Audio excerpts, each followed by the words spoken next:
आज चाहिँ हामी डकर भनेको के एकदम सिम्पली बुझ्छौँ है। इमेजिन गर्नु हजुर हुनुहुन्छ र हजुर चाहिँ एउटा घरमा बस्नुहुन्छ है।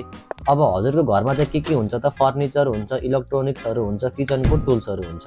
हजुरलाई चाहिँ केही टाइमपछि नयाँ घरमा स्विच हुन मन लाग्यो रे। अब हजुरले फर्निचर पनि लानु पर्यो, इलेक्ट्रोनिक्स पनि लानु पर्यो, किचन टुल्स पनि लानु पर्यो है। त्यसपछि केही फुट्न पनि सक्छ, हराउन पनि सक्छ। त्यही अनुसार यहाँनिरको वायरिङ नराम्रो होला, त्यही भएर इलेक्ट्रोनिक्स टुल्सहरू काम पनि नगर्न सक्छन्।